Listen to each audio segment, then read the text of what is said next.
নমস্কার বন্ধুগণ, আমি গৌরাঙ্গ। তো আবারও একটি আমাদের নতুন ব্লগে আপনাদেরকে স্বাগত জানাই।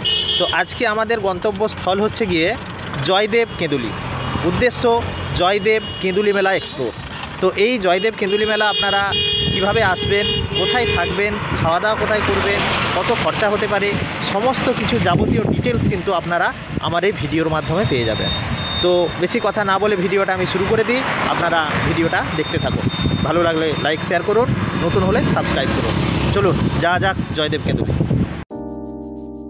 আপনারা যদি কলকাতা থেকে জয়দেব কেঁদুলিতে আসতে চান তো বিভিন্ন পদ্ধতি আছে। প্রথমত সবথেকে সহজ হলো আপনারা হাওড়া থেকে দুর্গাপুর আসুন ট্রেনে করে, এবং দুর্গাপুর থেকে জয়দেব পর্যন্ত অনেক গাড়ি কিন্তু চলে, বাস অনেক চলে। এছাড়াও আপনারা কলকাতা থেকে স্টেট বাস ধরে, যেটা সিউড়ি যাচ্ছে, কলকাতা থেকে সিউড়ি মানে ওই বাস ধরতে পারেন, এবং সিউড়ি যাওয়ার পথে ইলামবাজারে আপনাদেরকে নেমে যেতে হবে। ইলামবাজার থেকে অনেক গাড়ি, বাস, টোটো সব কিছুই আপনারা পেয়ে যাবেন জয়দেব যাওয়ার জন্য। তাছাড়া আপনারা যদি বোলপুর থেকে যেতে চান তাহলে বোলপুর থেকে অনেক সরকারি বাস থেকে শুরু করে বেসরকারি বাসও রয়েছে, আপনারা তাতে করেও কিন্তু ডাইরেক্ট জয়দেবে পৌঁছাতে পারেন।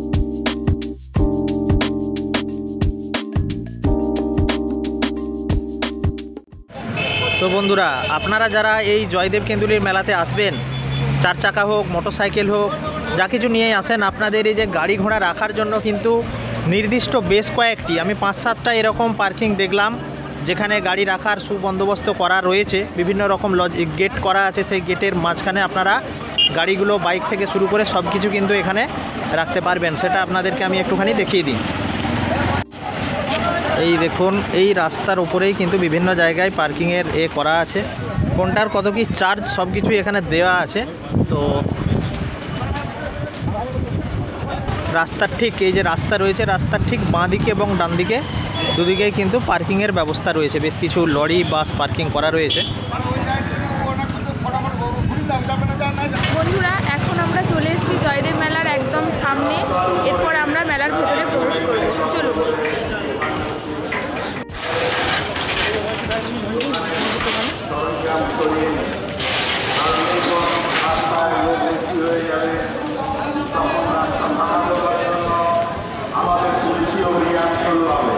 এটা হলো তুলসী কাঠির মালা। যে সমস্ত বাউল সন্ন্যাসীরা আসছেন বা সাধারণ মানুষ এই জয়দেব মেলায় কিন্তু তুলসী কাঠির মালা কিন্তু পরে থাকেন। তো এখন আমরা এসে গেছি জয়দেব মেলার একদম যেটা প্রাণ কেন্দ্র, সেটা হচ্ছে জয়দেবের যে রাধা মাধবের মন্দির, সেই মন্দিরের সামনে। এখানেই কবি জয়দেব, পদ্মাবতী এবং শ্রীকৃষ্ণ যে গঙ্গা, তার মূর্তি কিন্তু এই মন্দিরের মধ্যে রয়েছে। আপনাদেরকে একদম মন্দিরের ভেতরে আমি নিয়ে যাব, চলুন দেখা যাক। আপনারা দেখতে পাচ্ছেন এখন থেকেই মেলার ভিড় কিন্তু অসীম। অগণিত লোক কিন্তু মেলাতে অলরেডি এসে উপস্থিত হয়ে গেছেন।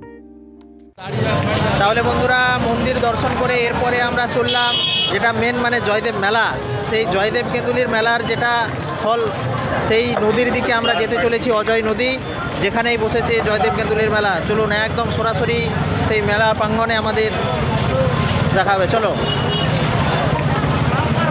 বিভিন্ন রকমের আচার আপনারা এখানটায় করে পেয়ে যাবেন। সব রকম কিছু আচার কিন্তু এখানে রয়েছে। দাদা, কি কি আচার আছে একটু বলে দিন না, একটু বলে দিন না। আমড়া আচার, আমলকি আচার, আচ্ছা, আচার, চালতা আচার, আমের মিষ্টি, বেলের মুরাব্বা। তা আপনারা কোথা থেকে আসছেন? দুমকা, ঝাড়খণ্ড। দুমকা, ঝাড়খণ্ড থেকে আসছেন। তো এই দাদা ঝাড়খণ্ড দুমকা থেকে এসছেন। আপনারা যারা জয়দেব মেলাতে আসবেন অবশ্যই চেষ্টা করবেন এখান থেকে আচার নেওয়ার। সমস্ত আচার কিন্তু এখানে পাওয়া যাচ্ছে।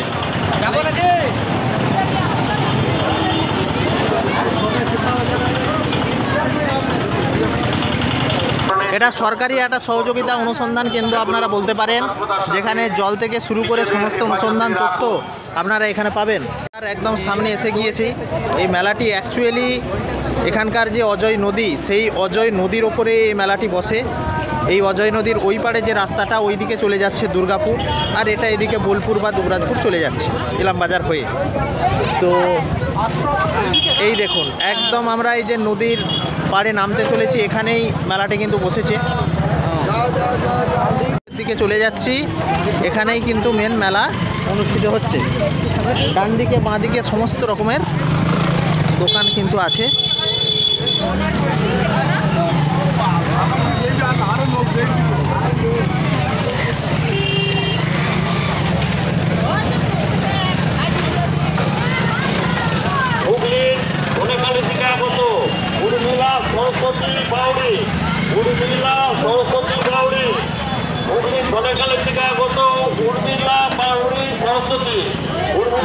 পাচ্ছেন এই রাস্তার দুই দিক বরাবর কিন্তু প্রচুর দোকানদানি রয়েছে। এই পুরো মেলাটা কিন্তু পুরোপুরি ঘুরে দেখানো অসম্ভব, কেন কি এখানে দোকানের সংখ্যা অনেক বেশি।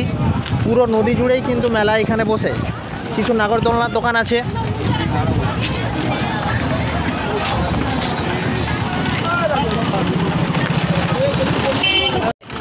একটা রোয়ের দিকে আমরা ঢুকে যাব, কেন কি পুরো রোগুলো ঘুরে দেখানো অসম্ভবই বটে। তো সেই জন্য আমরা কিছু কিছু অংশ আপনাদেরকে কিন্তু মেলার দেখাতে সক্ষম হতে পারি। রান্নাবান্নার কাজও কিন্তু এখানে শুরু হয়ে গিয়েছে।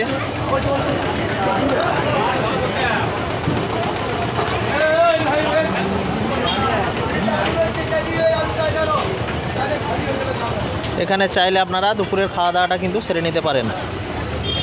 গরম ভাত হবে, রুটি হবে, তরকা হবে, নিরামিষ ভাত হবে, আমিষ ভাত হবে। গেছি রেস্টুরেন্টে দাদা, এই দোকানের নাম পদ্মাবতী রেস্টুরেন্ট। পদ্মাবতী রেস্টুরেন্ট। তো এখানে কি কি পাওয়া যায়? এখানে রোল, মোগলাই, চাউমিন, ছোলা ভাটুরা, মোমো। আচ্ছা বেশ। তো জয়দেব মেলাতে আপনারা যারা আসছেন, আগামী 3-4 দিন যে মেলা হবে, তো এই পদ্মাবতী রেস্টুরেন্টে কিন্তু আপনারা অবশ্যই খাওয়া দাওয়া করবেন। যথেষ্ট এখানে আমি যা দেখে বুঝছি সুন্দর খাওয়া দাওয়ার অ্যারেঞ্জমেন্ট রয়েছে, এবং আপনারা আগে খেয়ে দেখুন, তারপরে আমার এই কমেন্টে আপনারা ফিডব্যাকটা জানাবেন। তো আজ হচ্ছে গিয়ে রবিবার, মানে ঠিক পৌষ সংক্রান্তির এটা আগের দিন। আগামী কাল থেকে, আজ থেকে অলরেডি শুরু হয়ে গিয়েছে, আগামী কাল থেকে শুরু করে 3 দিন ব্যাপী কিন্তু এক বিশাল মেলা, জয়দেব কেঁদুলি মেলা কিন্তু বিশ্ববিখ্যাত মেলা। তো ভারতবর্ষের বিভিন্ন রাজ্য থেকে, বিভিন্ন প্রান্ত থেকে লোকজন কিন্তু এই জয়দেব মেলায় ছুটে আসেন। তো এই জয়দেব মেলার ইতিহাসটা একটুখানি আমি বলে দেব। তো জয়দেব, আমাদের বিখ্যাত কবি জয়দেব দাস, তো উনি দ্বাদশ শতকে জন্মগ্রহণ করেছিলেন। তো এই জয়দেব কেঁদুলি এই জায়গাটার লোকেশান হচ্ছে পশ্চিমবঙ্গের বীরভূম জেলার বোলপুর সাব ডিভিশনের অন্তর্গত। এটি পঞ্চায়েত হচ্ছে জয়দেব কেঁদুলি। তো এখানেই অজয় নদের তীরবর্তী অঞ্চলে কিন্তু জয়দেব জন্মগ্রহণ করেন। তো ওনার নাম অনুসারে এই জায়গাটির নামকরণ হয়, এবং উনি ছিলেন লক্ষণ সেনের সভাকবি। সেই সময় যে রাজা লক্ষণ সেন, তো লক্ষণ সেনের সভাকবি ছিলেন এই কবি জয়দেব। তো ওনার বিখ্যাত কাব্যগ্রন্থের মধ্যে গীতগোবিন্দম বিখ্যাত, যেটা আপনারা অনেকেই পড়েছেন গীতগোবিন্দ। এই জয়দেবের যে মেলা, সেটার ইতিহাস হলো গিয়ে জয়দেব কাটোয়াতে প্রত্যেক বছর মকর সংক্রান্তিতে গঙ্গায় স্নান করতে যেতেন। মানে গঙ্গার যে কাটোয়ার কাছে যে গঙ্গাটা রয়েছে, ওই গঙ্গাতে কিন্তু স্নান করতে যেতেন। তো সেই গঙ্গা দেবী জয়দেবের প্রার্থনাতে তুষ্ট হয়ে জয়দেবকে উনি বলেছিলেন যে জয়দেব, তোমার এত দূরে আসার দরকার নেই, তোমার ওখানে যে নদী রয়েছে অজয় নদী, সেই অজয় নদীতেই আমি দেবী গঙ্গা, ওখানে আমি বয়ে চলবো। সুতরাং তুমি ওই অজয় নদীর তীরবর্তী অঞ্চলেই মেলা প্রতিষ্ঠিত করো। তো দেবীর নির্দেশেই তিনি এই জয়দেব মেলা প্রতিষ্ঠা করেছেন। তারপর থেকে এই বিশ্ববিখ্যাত জয়দেব মেলা কিন্তু জনগণের কাছে বিশাল এক আড়ম্বরতার সহিত পালিত হয়। তো আমরা আজকে সেই জয়দেব মেলায় অনুষ্ঠানে সামিল হয়েছি। চলো। দীর্ঘক্ষণ ঘড়িতে প্রায় 2টোর কাছাকাছি বেজে গিয়েছে। তো দুপুর টাইমের জন্য এখন ভিড়টা একটু কম মানে যথেষ্টই কম। তো বিকাল গড়িয়ে সন্ধ্যা হওয়ার সাথে সাথে কিন্তু এই মেলাতে যেভাবে ভিড় হবে, সেই ভিড় কিন্তু ধরে রাখা মুশকিল। আমরা রাস্তায় আসার পথে দেখলাম বিভিন্ন জায়গায় গেট করা হয়েছে। সেই 5-6খানা গেট দেখলাম, যেখানটায় করে পার্কিং জোন তৈরি করা হচ্ছে। বাস থেকে শুরু করে প্রাইভেট কার, বাইক, বিভিন্ন যানবাহনের কিন্তু পার্কিং ব্যবস্থা আপনারা এখানে পেয়ে যাবেন। তো সেই নিয়ে চিন্তা করার কোনো কারণ নেই। তো আমরা এখন এক প্রান্তে পৌঁছে গিয়েছি, যেখানটায় করে নাগরদোলনা থেকে শুরু করে বিভিন্ন রাইড এখানে ব্যবস্থা রয়েছে। তো এখনও এগুলো তোড়জোড় চলছে। কিছু কিছু দোকান এখনও পুরোপুরি সেজে ওঠেনি। মেলায় যেরকম আমরা দেখেছিলাম, তো সেই রকম মরণকূপ এখানে রয়েছে। বিভিন্ন গাড়ি, মোটরসাইকেল এই মরণকূপের ওপরে কিন্তু চলবে। সামনে আর কোথায় যাবে? ওই সামনেটাতে নাগরদোলনার তৈরির কাজ চলছে। বাচ্চাদের এই সমস্ত জিনিস রয়েছে। এই এক ব্রেক ডান্স আমরা দেখতে পাচ্ছি। এই মেলা উপলক্ষে বিভিন্ন রকম অস্থায়ী আশ্রম কিন্তু এখানে তৈরি করা হয়েছে, যেখানে বহু দূর থেকে যে সমস্ত লোকজন আসছেন, যে সমস্ত বাউল শিল্পীরা আসছেন, তাদের থাকার জন্য কিন্তু এখানে ব্যবস্থা রয়েছে।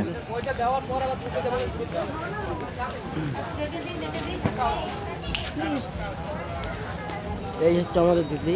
আচ্ছা আচ্ছা ইনি গৌরাঙ্গিনী দেবী মুখার্জি। আচ্ছা ওনাকে প্রশ্ন করতে পারেন। আচ্ছা, আপনার এই অস্থায়ী আশ্রম সম্পর্কে আপনি যদি কিছু বলেন তাহলে আমাদের এই চ্যানেলের লোকজন দেখতে পাবে। আপনাদের কোন চ্যানেল? আমাদের গৌরাঙ্গ মণ্ডল চ্যানেল, ট্রাভেল ব্লগ চ্যানেল একটা। আচ্ছা আচ্ছা, আমার এই রাখাল রাজা সেবাশ্রম। আচ্ছা, আমরা আশ্রমটিকে করেছি হ্যাঁ সেবা দেবো বলে, মূল উদ্দেশ্য আমাদের সেবা দেওয়ার জন্য। আচ্ছা, তো সেবা তার সঙ্গে কীর্তন বাউলও চলছে। হ্যাঁ হ্যাঁ, অনেক ভক্ত যারা আসেন তাদের সেবা দেওয়া হয়। আচ্ছা 4 দিন ধরে এখানে সেবা চলে, মানে আজ থেকেই আরম্ভ হয়ে গেল। আচ্ছা হ্যাঁ, আমিও কীর্তনিয়া গৌরাঙ্গিনী মুখার্জি। আচ্ছা, আপনাদের বাড়ি? আমাদের বাড়ি হচ্ছে দুর্গাপুর। দুর্গাপুর, আচ্ছা আচ্ছা। তো এখানে মানে যারা সাধারণ মানুষ আসবে তারা থাকবেন নাকি যারা বাউল কীর্তন গাইতে আসবেন? কীর্তন বাউল ছাড়াও সাধারণ মানুষ আসবেন, সেবা পাবেন। আচ্ছা, দুবেলায় সেবা দেওয়া হয়। আচ্ছা, আজ থেকেই আরম্ভ। আচ্ছা, প্রসাদ পাবেন। ঠিক ঠিক ঠিক। যত যাত্রী আসবেন হ্যাঁ হ্যাঁ হ্যাঁ, মকর সংক্রান্তিতে স্নান করার জন্য। আচ্ছা, তার জন্য আজ থেকে মোটামুটি 3:30 4টার থেকে উদ্বোধন হবে। আচ্ছা, কীর্তন বাউলও হবে। আচ্ছা বেশ, তাহলে আপনারা যারা এই ভিডিও দেখছেন এই জায়গায়, এই যে নাম কি বললেন? রাখাল রাজা সেবাশ্রম। আচ্ছা, রাখাল রাজা সেবাশ্রম জয়দেব কেন্দুলি মেলা। তো আপনারা অতি অবশ্যই এখানে আসতে পারেন, সব রকম ব্যবস্থা এখানে রয়েছে। যারা আসছেন অবশ্যই কিন্তু রাখাল রাজা সেবাশ্রম, এই দেখুন এটার এক মঞ্চ তৈরি করা আছে। কোনো অনুষ্ঠান কি এখানে হয়? হ্যাঁ, কীর্তন হবে, বাউল হবে। আচ্ছা, আজ থেকেই হবে। আচ্ছা, 3টার সময় উদ্বোধন হবে, বিকেল 3টায়। বিকাল 3টায় তারপর থেকে কীর্তন বাউল। আচ্ছা, সব সম্প্রদায় একে একে ঢুকছে। হ্যাঁ হ্যাঁ হ্যাঁ, ঠিক আছে দিদিকে অসংখ্য ধন্যবাদ। ধন্যবাদ। আসবেন, আপনারাও সেবা করেন। অলরেডি কিন্তু সেবা শুরু হয়ে গিয়েছে, তো আপনাদেরকে এই ভিডিওর মাধ্যমে আমি একটুখানি দেখাবো। এই দেখুন সেবা অলরেডি শুরু হয়ে গিয়েছে। হ্যাঁ, আপনি কি সেবা করবেন? না, আমি খাবো। এখানে কিন্তু রান্নাবান্না চলছে অলরেডি। যে সমস্ত ভক্তগণ আসবেন তাদের সেবার উদ্দেশ্যে রান্না অলরেডি কমপ্লিট হয়ে গিয়েছে, সেবাও একদিকে চলছে। তো ওনাদের এই আতিথেয়তায় আমরাও আজকের এই প্রসাদ পেতে বসে গেলাম। এখানে দুপুরের সেবাটা কিন্তু আমাদের এখানেই আজকে হচ্ছে।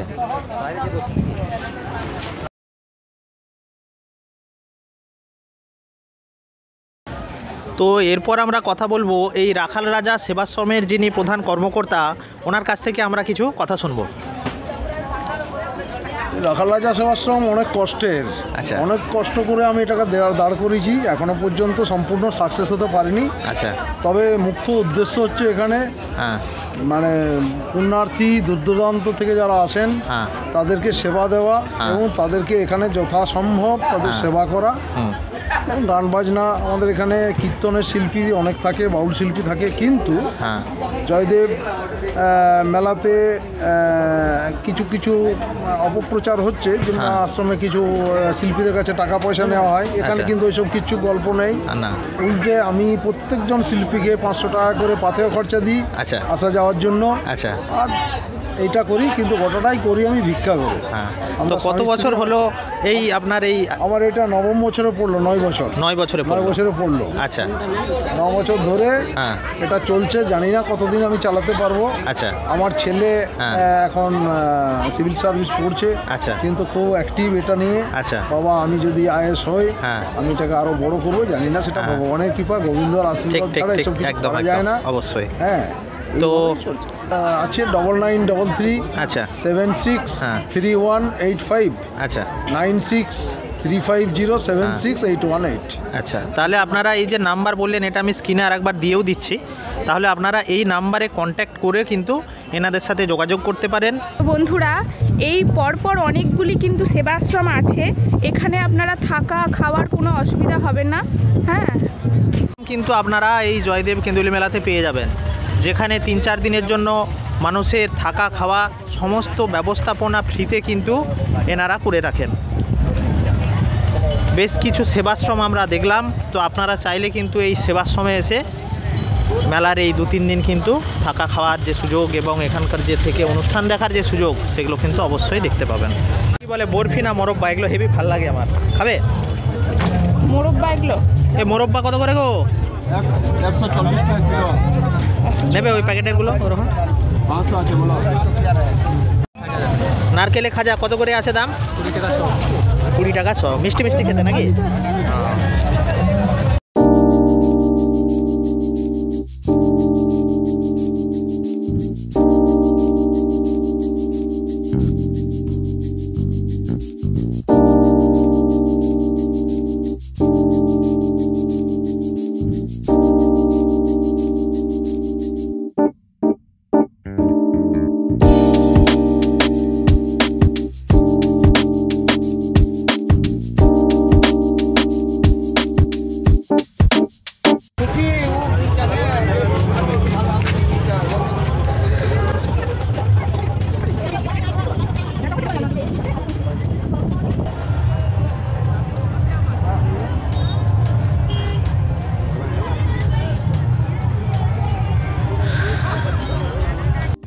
বন্ধুরা, আমরা এখন এসে গেছি জয়দেব কেঁদুলি মেলার যে মকর সংক্রান্তিতে যেখানে স্নান করা হয়, যে স্নানের ঘাট, সেই স্নানের ঘাটের একদম সামনে এসে গিয়েছি। তো কালকেই মকর সংক্রান্তি, তো কালকে আপনারা সকাল সকাল আসুন। এখানে যে স্নানের ঘাট রয়েছে, অবশ্যই কিন্তু যদি সম্ভব হয় মকর স্নানটা কিন্তু এখান থেকেই সম্পন্ন করবেন। আপনাদেরকে বন্ধুরা যেই গল্পটা বলেছিলাম যে অজয় নদী কিন্তু এইখানটায় করে গঙ্গা, কবি জয়দেব দাসের স্বপ্নাদেশ তিনি পেয়েছিলেন। তো ওনার সেই স্বপ্নাদেশ অনুসারে কিন্তু এই গঙ্গা কিন্তু এখানে বয়ে চলেছে। এখানকার এই নদী গঙ্গা নামেই পরিচিত। চলো কিছু কথা আমরা এখন শুনবো যে এই জয়দেব মেলাতে আপনি কি বহুবার এসছেন না প্রথমবার এসছেন? অনেকবার এসছেন, তাই নাকি? প্রত্যেক বছর আসছেন। তাহলে এই মেলার 4 দিন আপাতত এখানেই থাকেন? হ্যাঁ, 3-4 দিন থাকেন। আর আপনাদের বাড়ি কোথা থেকে আসছেন? আড়সা, মানে ঝাড়খণ্ডের মধ্যে পড়ছে ওটা নাকি? বাংলার মধ্যেই পড়ছে। আচ্ছা, শয়ে শয়ে লোকজন কিন্তু এই জয়দেব কেঁদুলি মেলার দিকে আগমন ঘটাচ্ছে। প্রচুর লোকজন কিন্তু আজ থেকে আসা শুরু করে দিয়েছে। এই দেখুন, 3 দিন থাকার জন্য কিন্তু যে সমস্ত ব্যবস্থা পুরোপুরি একদম প্যাক করে নিয়েই কিন্তু লোকজন আসছেন। এই হচ্ছে অজয় নদী, জয়দেব নদী বলছে।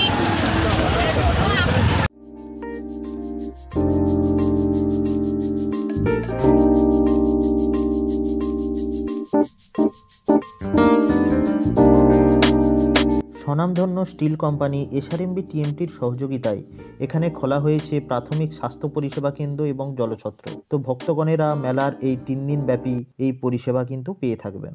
এখানে স্থায়ী আশ্রমগুলির মধ্যে নিমবার্ক হলো একটি খুবই পরিচিত আশ্রম, যেখানে দর্শনার্থীদের ভিড় খুবই বেশি হয়। তো বন্ধুরা, এখানে এসে আপনারা যদি হোটেলে থাকতে চান, বেশ কয়েকটি হোটেলের নাম, ফোন নাম্বার আমি আমার স্ক্রিনে দিয়ে দিচ্ছি, আপনারা কন্ট্যাক্ট করে নিতে পারেন। তবে এই সিজন টাইমে, মেলার টাইমে কিন্তু হোটেল আপনারা খুব একটা খালি পাবেন না। বেশ কিছু বাড়ি রয়েছে যারা নিজেদের বাড়িতে কিন্তু আপনাদেরকে থাকতে দিতে পারে। তো তাদেরও ফোন নাম্বার এবং রুম আমি কিছুটা ঘুরে দেখাচ্ছি। তবে হোটেলের গুণগত মান কিন্তু এখানে খুবই কম আছে।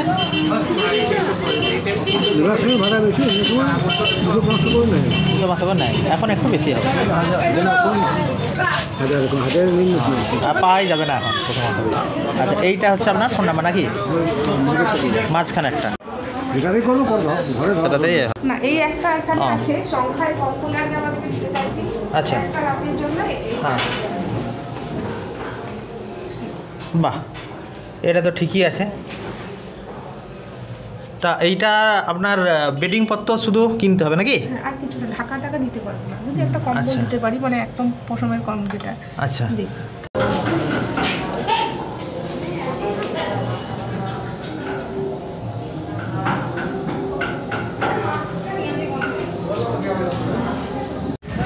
তাহলে বন্ধুগণ, আজকে আমাদের এই জয়দেব মেলা পরিদর্শন আপাতত এখানেই শেষ হলো। আপনাদের সব কিছু ঘুরে দেখালাম, কোথায় থাকবেন, কোথায় খাওয়া দাওয়া করবেন, কি দেখবেন, সব কিছু এই ভিডিওর মাধ্যমে আপনারা পেয়ে গেলেন। তো ভিডিওটা যদি ভালো লেগে থাকে অতি অবশ্যই লাইক, কমেন্ট, শেয়ার এবং যদি নতুন হয়ে থাকেন চ্যানেলটিতে সাবস্ক্রাইব করবেন। পরবর্তীকালে আবার নতুন এক জায়গায় নতুন এক ভিডিওতে আপনাদের সাথে দেখা হবে। ততক্ষণ পর্যন্ত ভালো থাকুন, সুস্থ থাকুন। সকলকে অসংখ্য ধন্যবাদ। টাটা।